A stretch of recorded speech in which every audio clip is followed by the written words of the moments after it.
Alexandra, come and sit next to me here. Alexandra Cousteau needs no introduction, but we are going to continue, I think, really where that conversation left off. It's 4 years since you and I spoke at a last World Ocean Summit. 4 years in which, things in many ways have not improved. But you and I this morning were having a conversation, and you were really interesting about the need to turn the narrative towards being positive.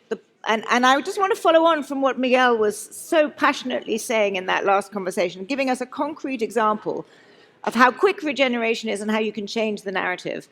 And I wanted to start there and give me a sense of why you think the narrative needs changing, how we need to be bold and ambitious to really make progress. Yeah, thank you. And it's great to be here today. Hello, everyone. We were chatting this morning about this and kind of looking historically at the oceans that my grandfather first revealed in his films, which were abundant and diverse and full of life. And it was that life in the oceans that captured people's attention around the world. My father noticed the decline in the 60s and started to articulate this conservation ethic that we have to protect what we have. And yet we have, in spite of that, and in spite of all of our best efforts, consistently lost more and more of our oceans, to the point where we lost 50% of the blue natural capital in our oceans. And so at this point, does it make sense to continue talking about protecting what we have left, or taking into consideration the fact that our oceans are incredibly resilient when we give them the opportunity to come back to life? Do we want to start talking about articulating our vision and our goals and our KPIs in terms of rebuilding the lost abundance of our oceans and looking at how we can get back to that place of abundance and reverse the curve? Because as we continue down this slippery slope, and I think we've gotten here because we can never protect 100% of the ocean in any given year, and so there's going to be loss. And if year after year after year there is loss, then we are on a slippery slope to a dead ocean. And so how do we reverse that curve before we get to a point where tipping points start to be reached and it's harder to reverse that? It was interesting just to go back to, because I was very, very struck on that previous panel, that the minute you turn to a concrete example of something turning around and you highlight not only the ability of things to turn around, but the fact that it has turned around, the kind of tone of the conversation changes. And I think that's what you're getting at. And can you sort of elaborate a bit on how this community broadly, how we might think about how to do that kind of writ large? Yeah. Well, I think part of it is, to get to a better place, you need a vision of where to go. And I think our community can probably do a better job of articulating a bold and ambitious vision of an abundant ocean and writing ourselves into that story and being very strategic about our contribution and thoughtful about what KPIs we want to reach.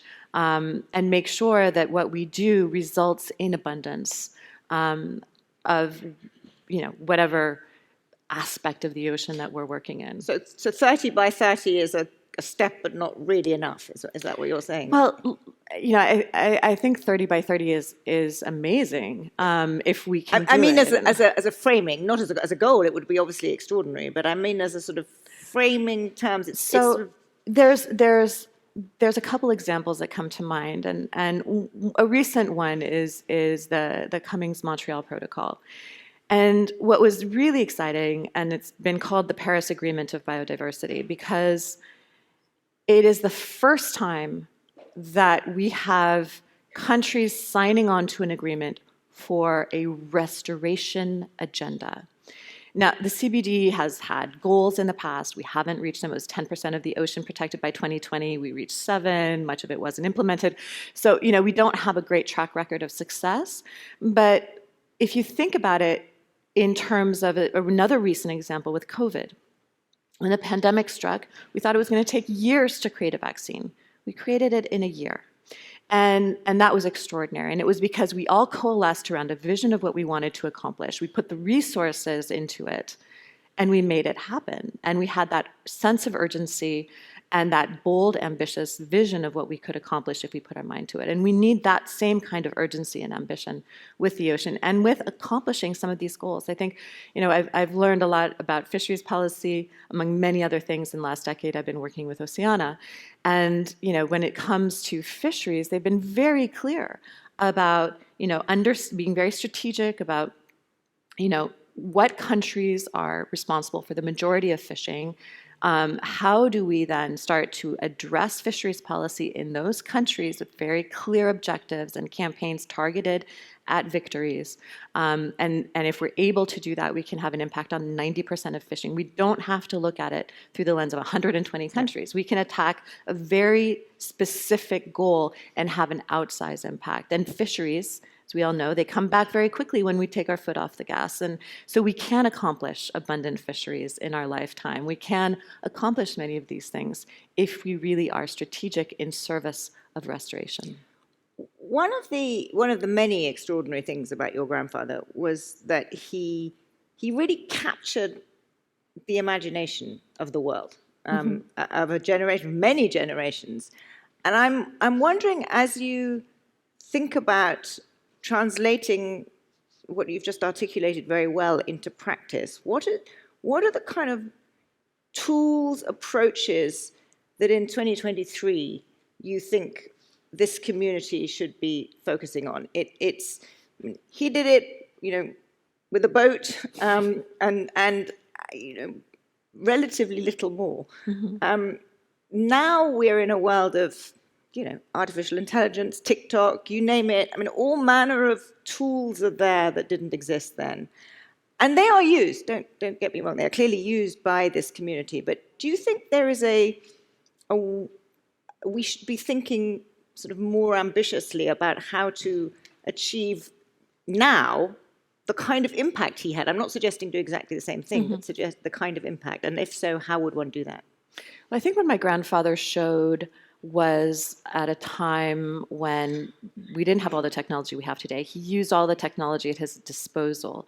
So there were the films, which I'm sure many of you watched, but there were also comic books, and there were encyclopedias, and there was Involvement Day, and there were bande dessinée, the graphic novels, and radio, and he really used all of the multimedia that was available at the time.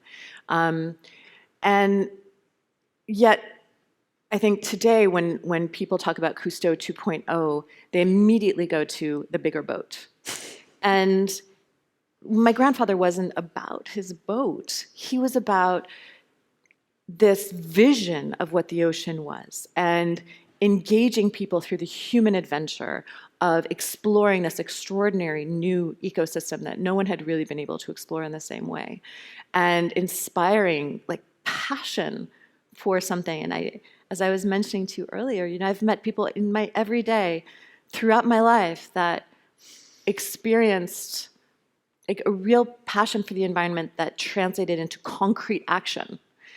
And so if we want to take that example to today, it's not graphic novels and encyclopedias and documentaries that are going to change how people feel about the ocean today. And much of the eco-anxiety and climate grief that we're seeing comes from how these issues are portrayed in the media that people are consuming.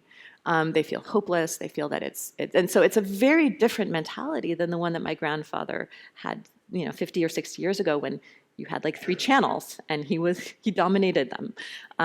Now we have millions of thought producers and influencers on millions of different channels, and so it's a very different environment. But I think that the basic principle remains the same.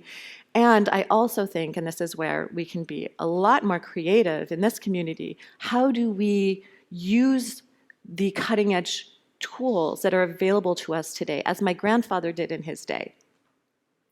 We have on our phones, right, more technology than was needed to put a man on the moon. We have access to unlimited storytelling ability.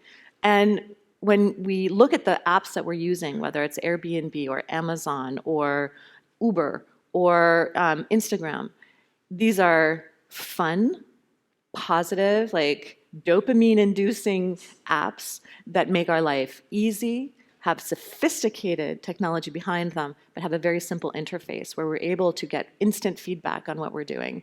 And yet, in the ocean space, we have not been able to figure out how to use that same kind of technology to accomplish our goals and to engage people on the platforms where they already are. We have this tendency to ask them to come to us rather to meet them where they already are, in the places that they're already inhabiting. And I think that's a fundamental mistake, because part of the reason that my grandfather was so successful was because he understood very early on he had to go meet people where they were, and they were all on television, right? That was, the obvious place to start. And then he met them in all these other places where people were going. I think that's a really important, really interesting insight. And I guess there are some areas where we've come closer. Plastics, I think, is perhaps the most powerful one, which, I remember it's 8 years since I first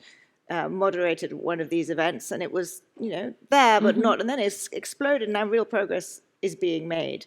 So it can happen, and can happen very fast. And I wonder if you think there are any particular areas within the broad area of ocean regeneration that you would kind of point to as being ones that are ripe for meeting people where they are now.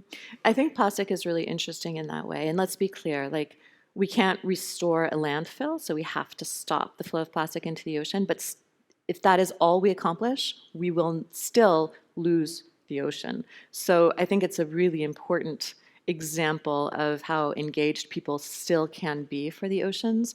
The last example of this kind of global momentum for the oceans was in the 70s with the Save the Whales movement, and that was very successful.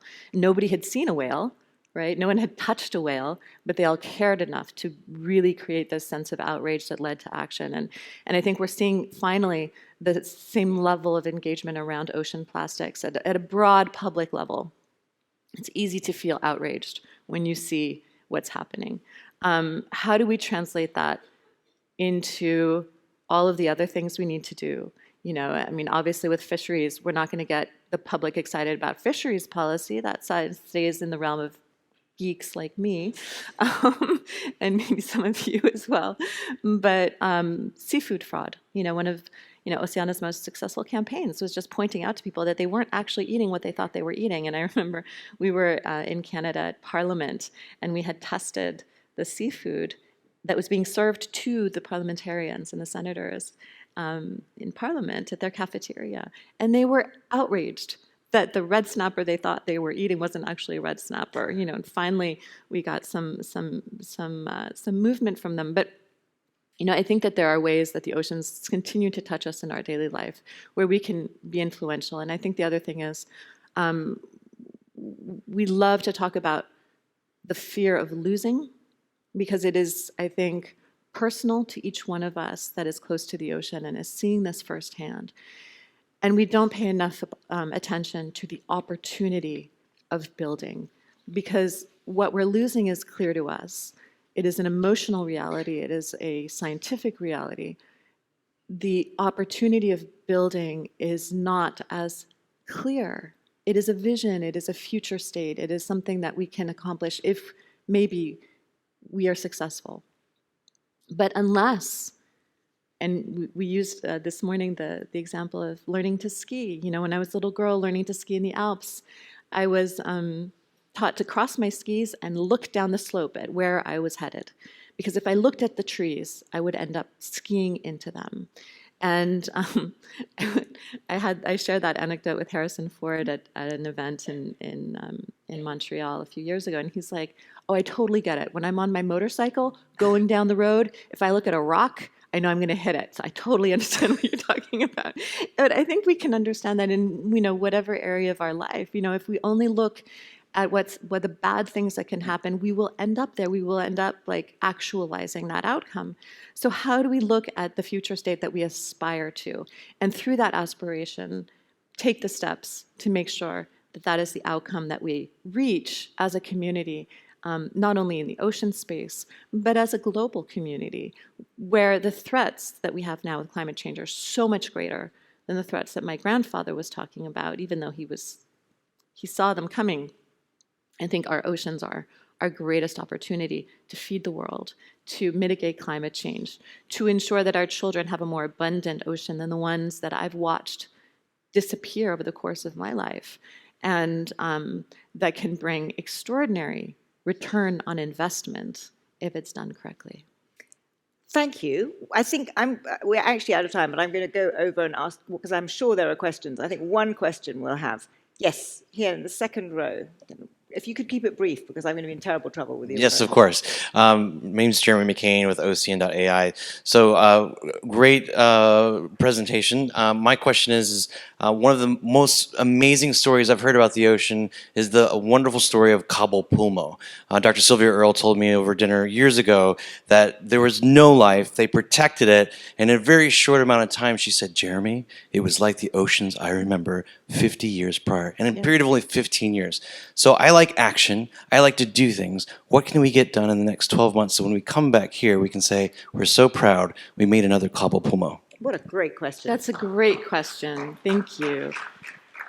I think that maybe what we want to start with is to reconsider what our goals are and how we articulate our aspirations, moving from a conservation mindset to a regenerative mindset, and looking at, is my goal to fund my program and make sure, or is my goal to make sure that in 12 months we've accomplished X, Y, and Z that will result in a net positive for the oceans. And I think that shift in mindset can be extremely powerful. And I've seen it shift for ministers, for philanthropists, for people who are incredibly engaged on these issues. And when they shift it and say, okay, it's not about protecting what we have, it's about a net positive increase in ocean life, how do I make that happen? Then everything else starts to change. Our ambition, our goals, our science, our KPIs, how we articulate that to funders, where the funding comes from. I think that can make a lot of change just within our own organizations, our own ambition, our own work. And once we've all done that, then we can come together and say, okay, well, if we want our actions to result in net positive gain of blue natural capital in the oceans in whatever way, then this is how we can work together to amplify our individual actions. And I think that's how there can be an upward spiral rather than a downward spiral, because we do need to work together and step out of our echo chambers and our self-reinforcing communities to really reconsider what we're doing and how we can work together so that the outcome in 2030, 2050 is not the outcome that we are headed to today. Why don't we all collectively think about what the one thing that you in each of your capacities can do in the next 12 months to ensure that we are in a world where the net blue natural capital is higher than it is today? It's a thought experiment, but hopefully for all of you more than that. If you all spend the next 20 seconds before my colleague Hal Hodson starts the next panel thinking about that, we will have hopefully start delivering on that excellent intervention. Alexandra, thank you so much. Thank you. And now, Hal, over to you.